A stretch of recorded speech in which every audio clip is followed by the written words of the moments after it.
Good afternoon, everyone, and welcome to today's webinar on aligning state and local health departments to improve maternal and child health. My name is Lee Forbush, and I work at NICHQ, also known as the National Institute for Children's Health Quality. This webinar is the sixth and last webinar in NICHQ's Addressing Infant Mortality Expert Series.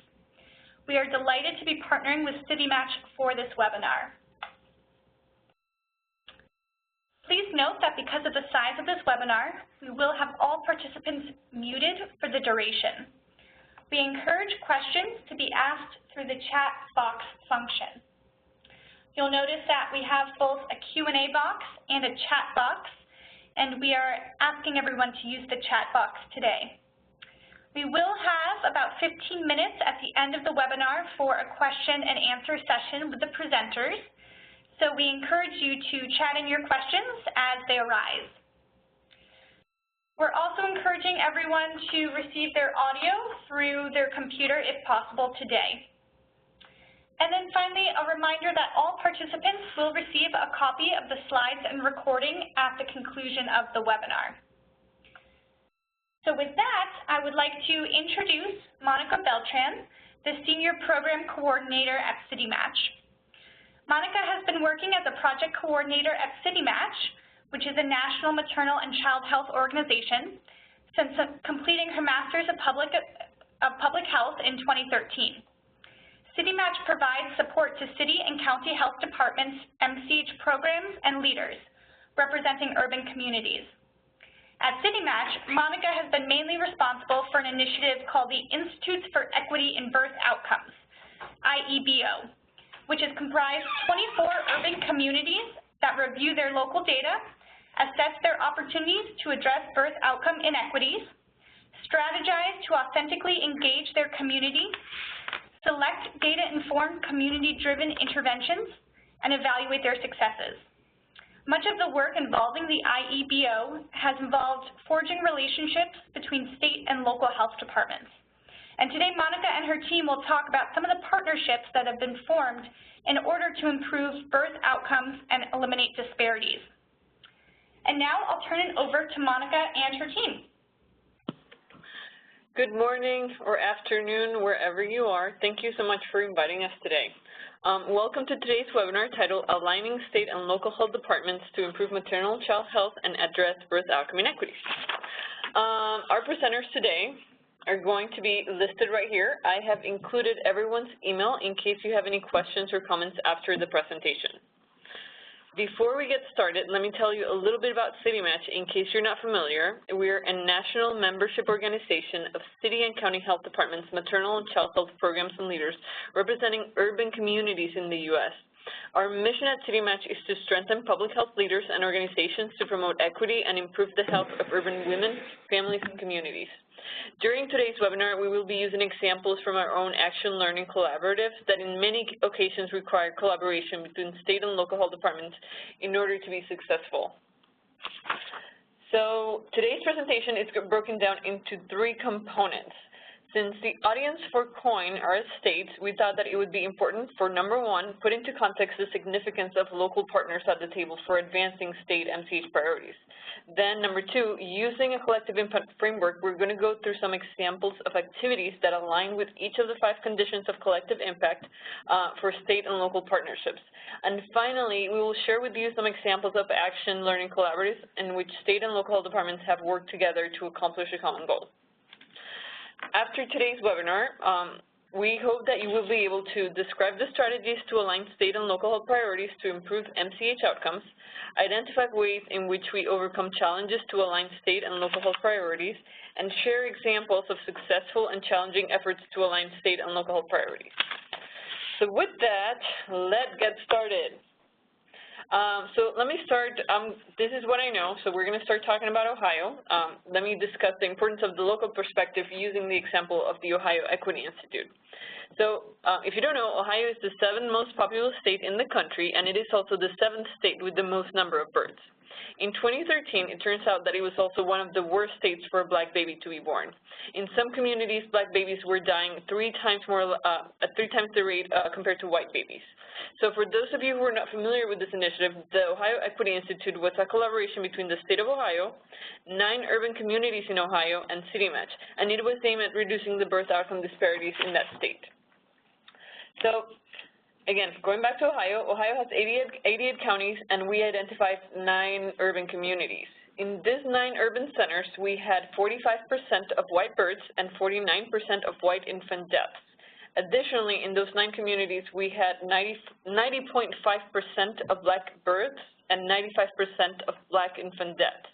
So the idea was to work individually with each of these 9 communities to address their birth outcome inequities, and in turn, that would improve the overall infant mortality rate for the state.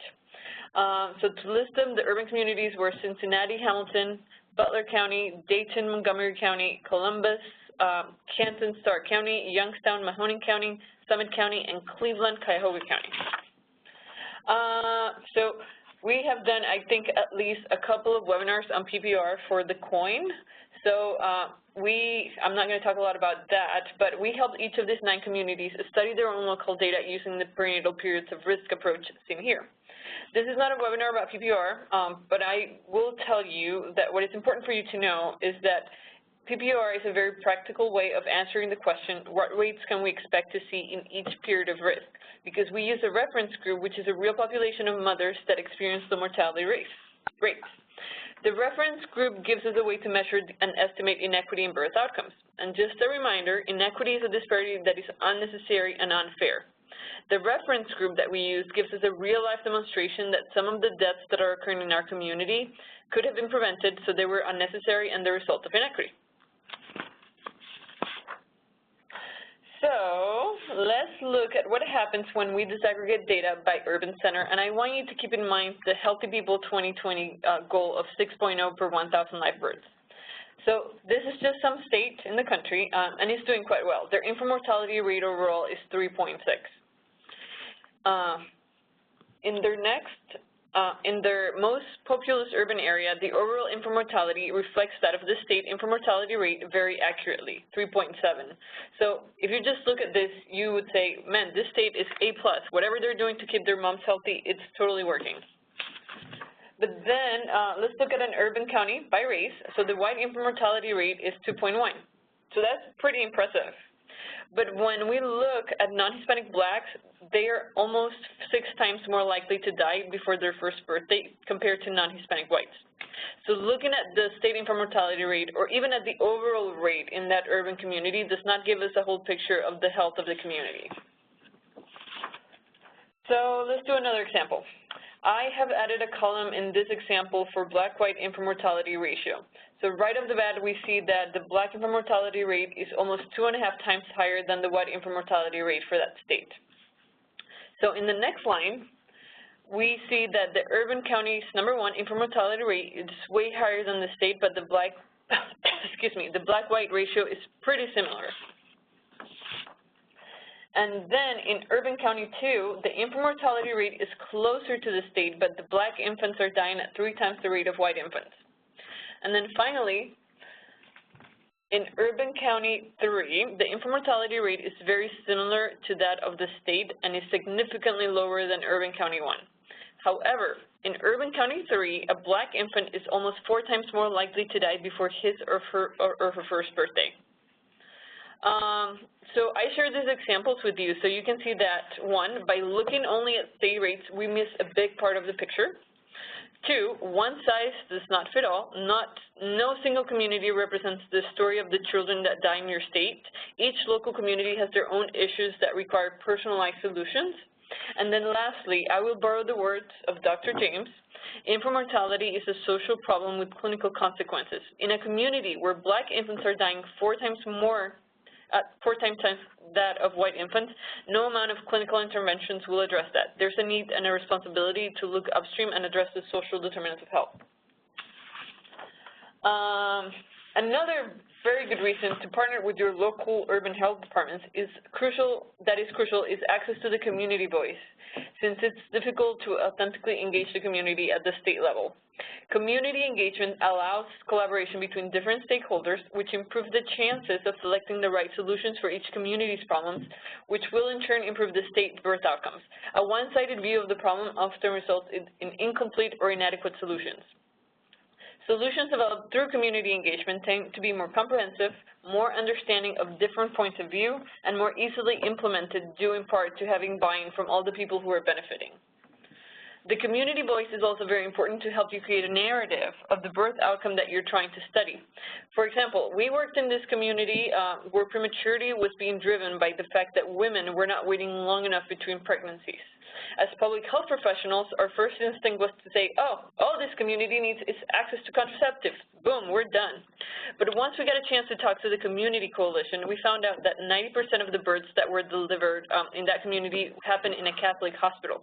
So a large portion of the birthing moms did not have conversations about with their healthcare providers about proper birth spacing or the options to make it happen. So additionally, it was culturally accepted and expected for babies to be born low birth weight and premature. So just increasing access to birth control, which was what the data pointed to, would not have resolved the prematurity problem. We needed to bring additional stakeholders into the conversation in order to address prematurity in the community. So in the following section, I want to share with you some examples of local state partnerships and how they fit into the 5 conditions of collective impact. If you remember, those are a common agenda, mutually reinforcing activities, shared measurements, continuous communication, and backbone functions. A common agenda. First of all, I think it's safe to say that we all have the common agenda, that is to see a healthy families and communities. But in order to improve our numbers, we need to be more specific about what we want to accomplish and to make sure that we're on the same page at the state and local level. Our example of setting a common agenda is prematurity. So I think I'm speaking to the choir, but prematurity is not just one thing. A baby that is born at 31 weeks gestation has a completely different needs compared to a baby that was born at 36 weeks. Different populations are afflicted differently with prematurity profiles, and their risks need to be addressed differently. Prematurity is not just a cause of immortality, but it's also an important birth outcome. Prematurity causes major health development and developmental problems, as well as generates major costs for our health systems. Not surprisingly, when we look at local data, the majority of times we find that prematurity is the leading cause of excess mortality. We take into consideration what is contributing to prematurity in any particular community and whether there are too many babies being born too soon or few that are being born premature and not surviving. All that to say that there's not a single bullet that will address prematurity, but there are some evidence-based interventions that can be implemented at the state level that can impact what is being done at the local level. So with that in mind, let's look at mutually reinforcing activities. The collective impact framework does not require stakeholders to all do the same thing, but encourages us to participate, to undertake a specific set of activities at which your organization excels at in a way that supports and it's coordinated with the action of other stakeholders. So going back to the common agenda of reducing prematurity, what some states have done to remove barriers for patients and providers to long-acting and reversible contraceptives. That is a great example of a mutually reinforcing activity. As of April 2016, there are 27 states that have created guidelines detailing payment and policy approaches for state Medicaid agencies to optimize access and the use of LARC methods. Ohio was one of the examples that did this. And I provided a link in here if you want to look at it later, which gives you access to a detailed report listing state Medicaid payment strategies to optimize LARC utilization.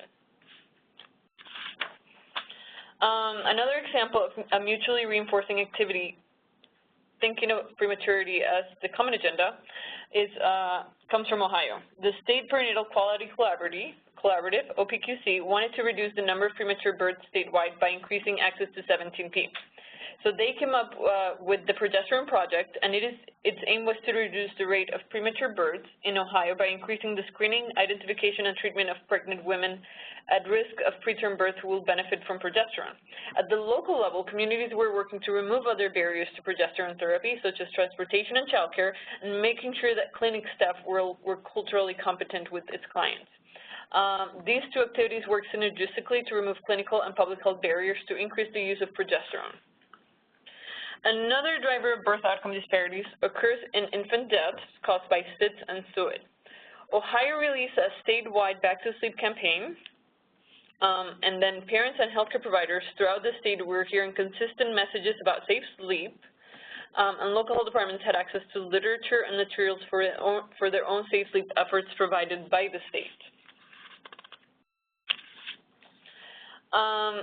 We have also had the opportunity to work with some communities that are not so urban but more rural, where prematurity was associated with the prevalence of smoking. So they were able to leverage state funding for smoking cessation programs to target pregnant women throughout their WIC programs locally. So shared measurements. They are defined as the use of a common set of measures to monitor performance, track progress towards outcomes, and learn what is and is not working in the group's collective approach. This one is an easy one for us in MCH because we have the national outcome measures. It is essential for us to develop a shared measurement system for collective impact. Collecting data and measuring results consistently on a short list of indicators at the community level and across all participating stakeholders not only ensures that all efforts remain aligned, it also enables the participants to hold each other accountable and learn from each other successes and failures.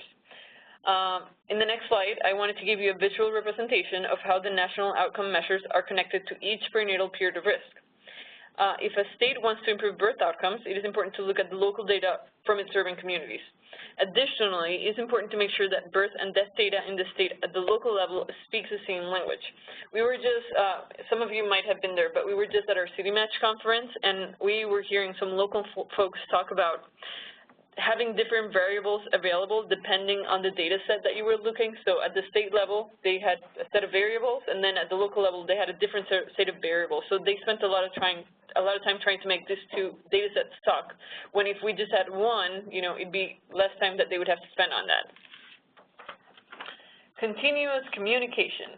It provides a platform for concerns to be addressed, ideas to be discussed, and the trust to be developed among stakeholders. Consistent communication is also essential for the development of a common language. It helps maintain and improve the collaborative efforts through the sharing of knowledge and the monitoring of results. The example that stands out the most for continuous communication is the sharing of data. For our Equity Institute teams, and mind you, there are 24 of them, we are currently working with, the majority of them have spent a whole year analyzing their local data. And some of the reason that it has taken so long is not only capacity, but it's just that communication with the state back and forth. What forms do we need, who do we need to approach, and figuring out the lines of communications to get the data that they need in order to analyze and study their own infant mortality.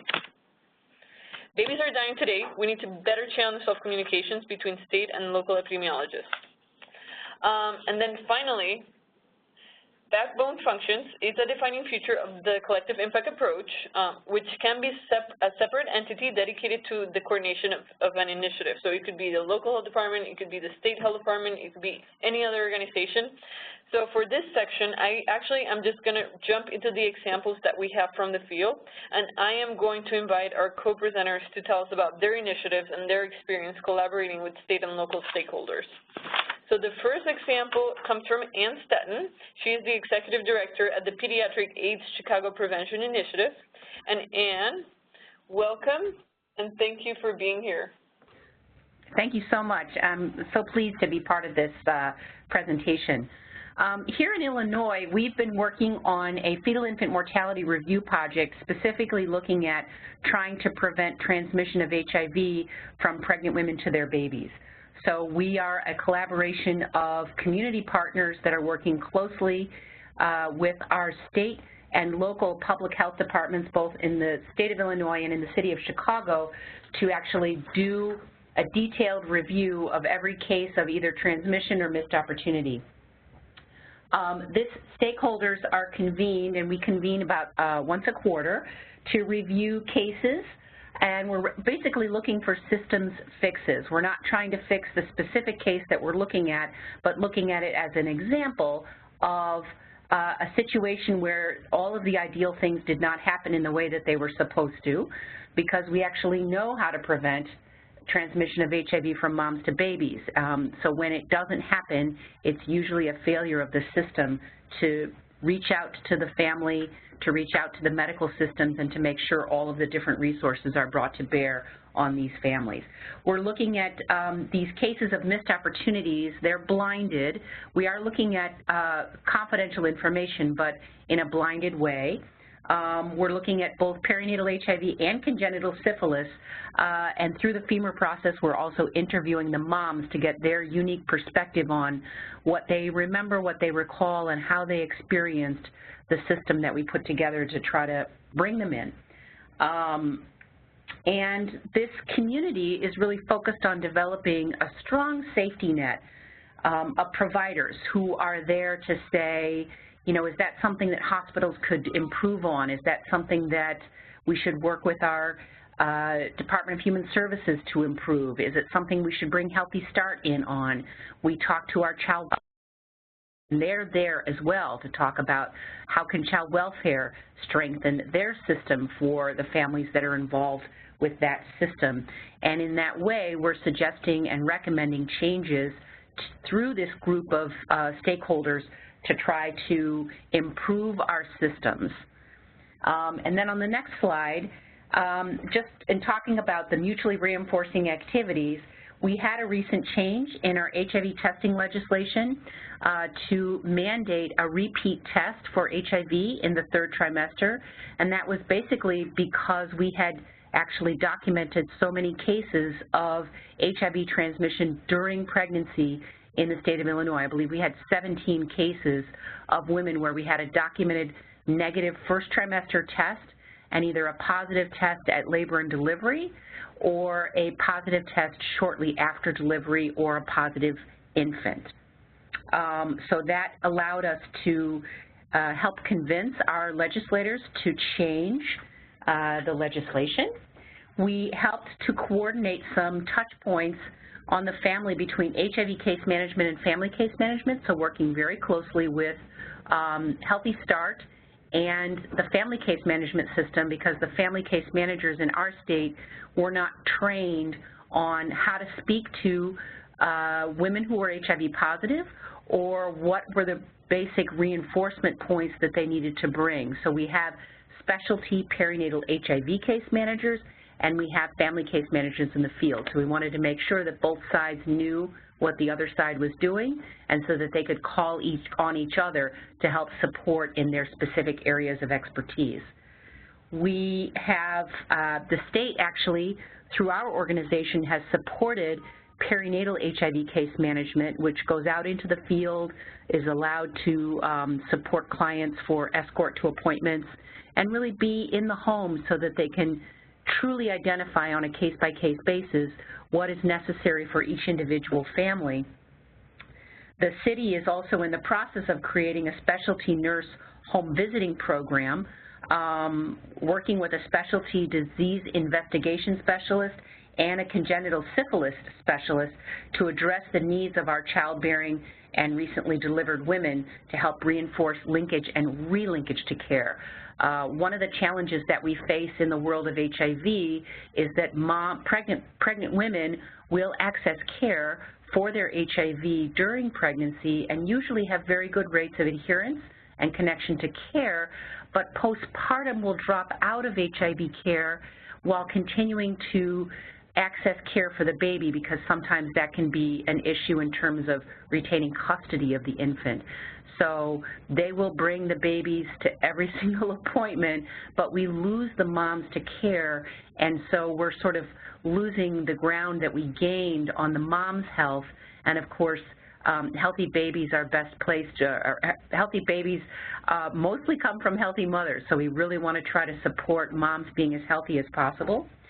And then we're also collecting data from hospitals on the aggregate number of pregnant women with HIV who deliver, at each hospital on a monthly basis so that we can feed back to them on a regular basis.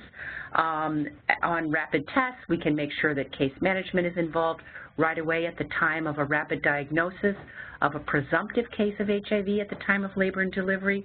We share that with surveillance on the health department, so we have that sort of passive aggregate reporting, but that helps the state to say, we expect to receive X number of cases from these specific institutions, so that helps with their active surveillance. And then it also helps us in the moment through a hotline that we have to make sure that each case is surrounded with as much of the appropriate care as we can offer, whether it is expert medical advice, access to medications for moms, transportation, crisis emergency support, housing, food, diapers, a safe place for baby to sleep, and so on, that we're really there in the moment through this perinatal case manager who's able to go to any hospital in the state whenever we have a phone call saying that there is a mom who is diagnosed with a presumptive case of HIV at the time of labor and delivery.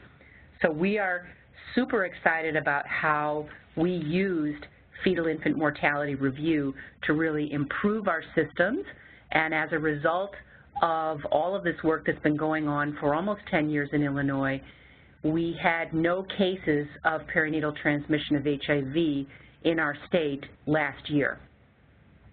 However, it is work that is continuing on from year to year, and this year we've had 2 cases of transmission, so we have, more additional areas to look at and family systems to dig into, in addition to community systems, to try to determine what were those issues that sort of happen in those particular situations that can help inform our systems so that they can improve.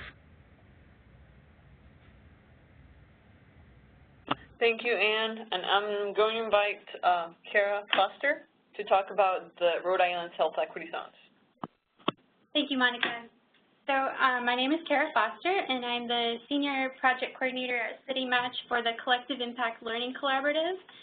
And today I'm going to share a little bit about one of those teams in Cohort 1 of the Learning Collaborative and how they're using the Collective Impact model to advance MCH priorities at the local level. So the Rhode Island Department of Health serves as the backbone agency for 10 collective impact initiatives, and they call them Health Equity Zones. And they determine their common agendas individually based on local and state priorities and data. And Rhode Island Department of Health facilitates the forward progress of each HES. They send weekly HES updates that include community events, webinars, and local news stories, and the state acts as the backbone function to these HESs, to the network of HESs. So as a network, they provide technical assistance and in-person trainings, and the 10 HESs come together to learn as peers. There are guiding principles for the HESs, and they are defined by geographic location. They use local assessments to establish baseline and community assets mapping and community readiness. They use a collective impact framework, and they focus on sustainability. And the HESs are all contiguous geographic areas. They have documented health disparities, poor health outcomes, and identifiable social and environmental conditions, and that's kind of how they are selected where the HESs would be participating. So I'm sharing this slide to show how complex and strategic the Rhode Island Department of Health model is. It won't do it justice for me to explain it. I'm borrowing this slide on their behalf, but it's just to show how much work and strategy has gone into developing this structure. And the same with this one, but this slide shows how the team looked at population health outcomes to establish 23 population health goals and metrics. And in the process of establishing health equity indicators, they are looking at health equity from across 5 domains, as well as key determinants of health. And the team is using internal and external task forces to establish how to measure equity. So moving forward, they're using a focus on using community health workers and navigators, peer resource specialists as kind of the intermediaries and to develop the workforce that way. They're also leveraging policy initiatives and potential funding, which is why it's key to have multi-sector stakeholders.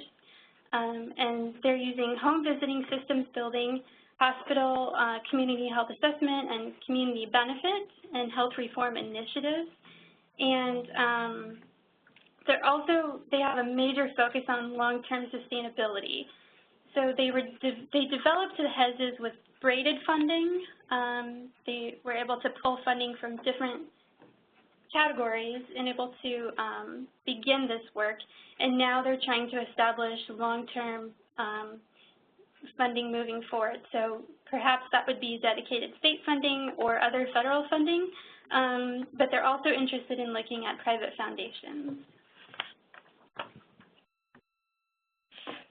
And we have Jessica next talking about CINR in Florida. Good morning and/or afternoon, everyone. My name is Jessica Ehuke. I am the Public Health Project Coordinator for the Coordinated Intake and Referral Project out of Florida. And first, I'll explain what Coordinated Intake and Referral is, and that we also refer to that as CINR for short. This is a collaborative process between Florida, the state, and local. Florida is special in that they already had a universal prenatal and infant screen in place. And so the Florida Department of Health and the Florida NICHQ, which is the Maternal and Infant Early Childhood Education Home Visiting Program, decided to use this as an opportunity to kind of streamline their process of coordinating families to home visitation. The goal of it was to really just make sure that all families receive the best services for their needs and preferences, and also just to minimize any duplication that they found within the various agencies. CINR was an opportunity also to focus on the role and responsibility of the Healthy Start Coalition and building systems of care. This was also a strategy for maximizing resources and linking families to the best services. So a few of the partners involved in this process, the state partners, of course, are the Florida Department of Health, the Florida NICHQ, Healthy Families, Healthy Start, Early Steps, Early Head Start. There were many others dependent on which community that we're talking about. There were 13 counties involved in this pilot process, and there were 8 coalitions formed from those 13 counties, and they are listed here. So the biggest thing was aligning the local and state priorities. The services provided by the local home visitation programs ended up addressing a bunch of the state priorities anyway, such as safe sleep and safe sleep environment, smoking cessation, breastfeeding, food security, and access to care, as all of these are services provided by home visitation programs in place. And they also worked collaboratively to strengthen the screening infrastructure and streamline the information sharing policies and processes. And that has had a positive impact on the mothers, families, and babies. This was an opportunity for the local and state partners to identify gaps and create solutions in referring families to the appropriate care. Home visitation agencies advised the state team and participated on their local teams to ensure proper alignment of the processes. So they made sure that they had the state-level folks, the state administrative folks, and the frontline staff, so those that would actually be going into the homes at the same table so that they could address any concerns together. The benefits of CINR from the state and local perspective. Firstly, this pilot gave each CINR team space and time to really look at what services are offered in their community and what services may be missing or how some of them may overlap by agency, and that they really needed and appreciated that time to do so. Once these services were identified, the pilot coalitions mapped out their current processes and identify opportunities to change and collaborate with other agencies within the centralized screening process. And the continuous communication between the state and local teams has made the state partners realize that there is a lot of value in this coordinated system. Now the Florida Department of Health is actually working towards establishing coordinated intake and referrals statewide. So they started with these 8 teams, but now they are moving towards a statewide initiative slowly, and understanding that each local community will have their own special needs throughout the process, but they are trying to move towards a process where all moms and babies will go through this referral process. And this should be in place for all counties by July of 2018. Of course, when you're moving or changing anything, this has not come without its challenges, but the teams have worked through this pretty well. One of the challenges has been sharing data and client information across agencies. There are some concerns with patient protection and things of that nature. The state is actually working to develop a system and a method to ensure that patient information is protected and shared appropriately, because some agencies may need some information while others may not. So they're still working on creating that. They also had the opportunity to work through agency competition and history. So we have several agencies that in some ways may be competing for the same patients or the same clients, but they were able to sit and really look at their population and who needs these services and realize that there are more than enough families for all agencies. And if they sat and worked through their systems and their methods of doing things, that they could get past any of those issues that may come in place. They also found the appropriate partners for accessing the target group and aligned Healthy Start needs with the hospital and clinic requirements and restrictions. When they were partnering with local hospitals or local clinics, of course, there are their own rules in place, but they were able to work past and through those to make sure that both sides got and met everything that they needed. And a lot of that had to do with relationship building, and that was probably one of the key drivers in making sure that those connections could happen. And a few lessons learned through the CINR process. Of course, this process differs by size of the community, so they understand that the state cannot blanket one way of doing CINR over everyone, because it may differ depending on if it's a larger urban community or a rural community, and they had to keep that in mind as they are going through the expansion. The central data collection and sharing method is needed, which is why that is a big part of CINR in Florida right now. And there is great value in cross-collaboration of agencies and local state. And then also training for the state and local teams around motivational interviewing and or compassion fatigue has actually been really beneficial, and so they will try to weave this into the process as well. And that's what we have for our slide, so I think it's time for questions. Okay. Monica, Denise, and Kara and Jessica. We'll now open up the session to questions from the audience. If you haven't yet, please chat in questions to the chat box, and we hope to get to everyone's questions, but depending on how many come in, we might not be able to due to time constraints. The moderator for this portion is Pat Heinrich, the Infant Mortality Coin Project Director at NICHQ. Pat? Thank you, Lee. So our first question came in before the webinar started, and this was from Janet Jones, and she asked, how can local and state health departments better align their resources to impact and improve infant mortality in their state? And I think you've given many examples of this to answer this question, but maybe folks could identify what they think might be the top priorities. Great, thanks, Pat. This is Denise Pecha, Director of Programs at CityMatCH. Correct. I hope, since that question came in before, that folks have a few more ideas. But I think a couple of our biggest takeaways would be the data, sharing of the data, local and state. As was identified in all the examples, that's often a big challenge at the local level, is having access to the data. So not only access, actually having the staff and the resources, the software necessary sometimes to the translation of the data. So that's a huge component, and I think where there's opportunities for state and local to align and to work closely together.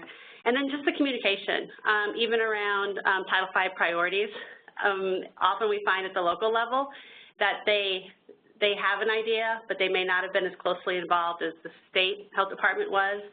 And state often are not really aware of the intricacies at the local level of what their priorities are. And there is alignment. So the more communication that can happen, folks can really leverage what's happening both ways. Locals can leverage what the state priorities and their efforts are, and from the state perspective, there's often a lot of energy and work that's happened around certain initiatives at the local level that can be taken advantage of.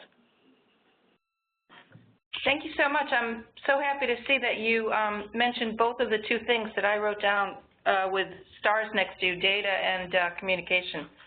So I think that was great. And again, if you have questions, please chat them in. And if you want to piggyback on any of these questions or answers, we welcome this opportunity to hear from you. We do have some time. So our next question came in during the call from Rhonda Seifert. She wonders if anyone's looked at breastfeeding rates between the black and white infants. Breastfeeding babies, she comments, breastfeeding babies have access to their mother's mature immune system, so ongoing help with infections. This reduces SIDS, increases child spacing, and tends to have low rates among, we tend to have low rates among black women and higher among whites.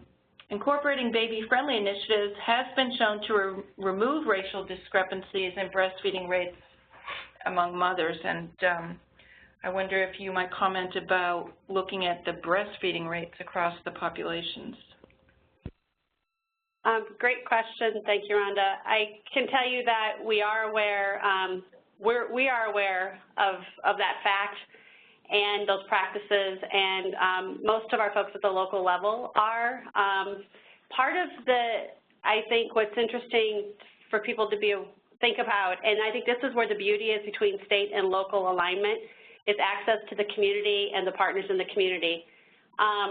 It's really, when we get into talking about the inequities and the disparities, it's really important to have all these conversations about social determinants of health, about the role of racism, about toxic stress, about epigenetics. It's important to talk about those things, and it's hard to do that just like on a statewide campaign. There's a lot of on-the-ground work that happens, and so the answer to the question is yes, but it's more complicated and it's nuanced in each community and how that looks and how they roll that out. Thank you. And I would agree with that. I think actually having worked on the NICHQ Best Fed Beginnings project a few years ago to help hospitals become baby-friendly, we know that we didn't remove racial discrepancies in breastfeeding by achieving baby-friendly designation in many hospitals. Some did, but that was very definitely not seen across all of the baby-friendly hospitals. So I think your answer, really reflects that as well. It really does depend. Rhonda had another question about looking at the potential environmental toxin exposures and the air quality that might be contributing to the premature births among black mothers and related to the racial disparities in terms of neighborhoods where that air quality and toxins are more dangerous. So the thing that comes to mind with that question is the time that we got the opportunity to work in Toledo. I know that the local health department was very aware of their environmental exposures and the racial disparities among them, but they did not work specifically with us to address those, but it was definitely something that they were thinking about and were meeting about in their community. And I know in other communities there is awareness to this. It actually, in some communities, will also, there's a socioeconomic piece to this as well. So in some places where you see rates that may not be in some places there's not a big disparity, by race, but if you look at socioeconomic, you'll see it, and that's often where you also see the environmental stressors. There are places that partner with universities because they're interested in and have the resources to be able sometimes to do the studies and to tap into that. And then EPA, there's various versions. We know there's the chemical corridor in the south that there's been a lot of work around. And if you look at places like the Rust Belt where there's been a lot of industry. So again, it's kind of like that other question. I think there's folks are aware and there are conversations, and it's tapping into the right partners to be able to move that forward as not only educating people, but then actually addressing the toxins. And to another note on that is that the way health departments are structured, so there's the environmental health department, maternal child health, sometimes they're not talking to each other. So it's also sitting at each other's tables within your own department, because sometimes maybe somebody who's in environmental health is not thinking about birth outcomes as something that they need to be looking at. So talk to your colleagues too, because we've had instances when chronic diseases is dealing with childhood obesity, and then that's something that's considered outside of the MCH division, for example. Really good point. Thank you. Thank you both. So I don't see any more questions, but I have one for Anne. I was really struck by the rates you mentioned about HIV occurring in pregnant women during the pregnancy, and you talked about the changes in legislation. I wonder if you might reflect why we're seeing that, and is that a change from previous time? Is that related to the increased use of increased substance abuse, and what makes those numbers so high? Well, I think that, thank you for the question, certainly. I think that this is a rate that's been going on all the time. I think that in general, what we're seeing is that pregnant women do not think that they're at risk for HIV because HIV still is stigmatized as predominantly a gay white male disease. So if I don't identify as one of those people, and if I'm not sleeping with one of those people, then I am not at risk. So women are in monogamous relationships with someone who is not in a monogamous relationship with them, and there's really not a great way to know. So the initial test coming back negative, we know that pregnant women are still having unprotected sex because they're not going to get any more pregnant. And they consider themselves to be in monogamous relationships. So unfortunately, they're at risk. And one of the other really innovative things that we've been talking about in the state is if there would be a way to have the dad come to at least one prenatal visit, at which point we could offer testing for the couple. And try to really, we've looked at ACOG,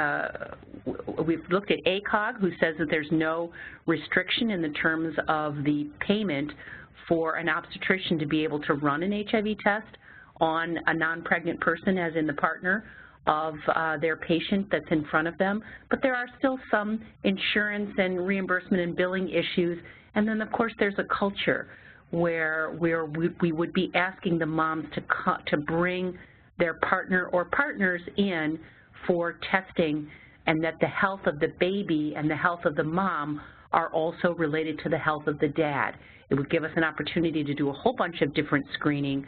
And we also know that younger men, at least many of the partners of these moms, are really not seeking any kind of health care until there's some kind of significant illness. So it would be another way to sort of get people into a healthcare system or into a health home as a way of reaching them.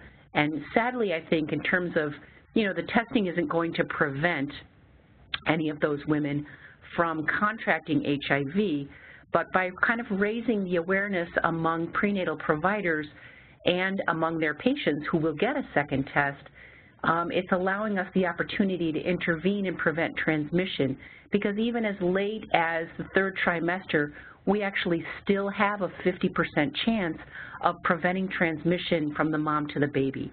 So because we have this tremendous opportunity to prevent transmission, That's why I believe that among other reasons, that the legislators were convinced and that the public health and OB community will be convinced to sort of take up this new measure. We haven't quite rolled it out yet in Illinois, but we do expect to get some resistance from providers who feel that they know their patients very well and that they have been doing risk-based testing, but it's very difficult to get the risk of the person who's not sitting in front of you, who is the partner of the person sitting in front of you when you are doing a health history. So that's one of the challenges that we're facing. Thank you. We have another question that has come in. I'm not really sure it's a question that you can or want to answer, but I'll ask you and let you decline. What work is being done regarding destigmatizing homosexuality and bisexuality in African American communities? Oh dear, I think that's a question for me. I think that is always a very big challenge, and I think one of the ways that many communities have tried to address this is by going through faith-based organizations and trying to sort of make sure that people understand that this is a situation that's affecting a community, and that there are several pastors, ministers, and other church leaders and others, mosque leaders and the rest, who have come forward to say, this is important, we need to accept everybody, and we need to just understand that it's more than just a question of homosexuality or bisexuality or drug use. There's a kind of a combination of things. People are doing a lot of things to survive. Times are very, very difficult, certainly in African American communities and in poorer communities across the country. So there is work that is being done to try to destigmatize HIV. You know, in other countries on the continent of Africa, HIV is primarily a disease that's diagnosed among women because women are the only ones who are being tested through prenatal clinics around pregnancy. So, and in fact, even here in the U.S., the majority of the way that women get diagnosed is through pregnancy testing. So this is a real challenge. I think that still women are not seeing themselves as being at risk, and certainly African American women are not seeing themselves at risk for HIV, and that is a public health challenge in every community to try to make sure that women understand that, you know, primary prevention begins with you, and for each person to take responsibility for protecting themselves and for knowing what their risks are. Thank you. Thank we you. have some more questions about HIV campaigns for heterosexual men coming in, but I think we're going to move past that topic and on to one a little more related to our MCH work, and that is, has there been any research conducted looking at preconception lead exposure and birth outcomes?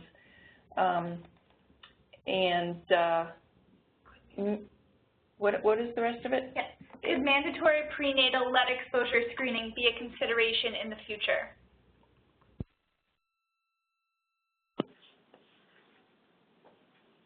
That's a great question, and I'm looking around the table. I don't see that any of us have the answer to that. I know that, to my knowledge, and as I look around the room, that varies by locality, even where the priority is around lead exposure. So we do know at the local level that is something that is always addressed. I can't speak as closely to at a state level. So sorry, I don't have a definite answer for you, but that's a good question. Thank you so much. I do know NICHQ has an upcoming project working, I think, or proposal in for a project working with Flint, Michigan on their lead exposure, so maybe we'll see something coming out from that work. We don't have any other questions, and unless anyone on the line would like to either type into the chat or raise your hand. Any other comments any of you folks from CityMatCH would like to make before we turn this back over to Lee to close us out a couple minutes early? Nope, just our contact information is there if you have any follow-up questions. Thank you so much for the invitation. Thank you. Thank you, and thank you everyone on the line for your participation in today's webinar. We had several great questions, and we will continue to be in touch with any upcoming webinars that we will host. This was today our last Addressing Infant Mortality Expert Series webinar, but we hope to be in touch in the future with additional ones. If you didn't have a chance to join us for all 6 webinars, please visit our NICHQ webpage and look for our Expert Series page that hosts all of the recordings from the previous 5 webinars that we've had this summer. And finally, I'd like to give a big thank you to Monica, Denise, Ann, Kara, and Jessica, and finally CityMatCH for their sponsorship of this webinar. Finally, please note that upon exiting this webinar, you will be taken to a quick survey that we hope you can complete about your experience today. So thank you, everyone. Have a great afternoon, and this concludes the webinar. Thank you.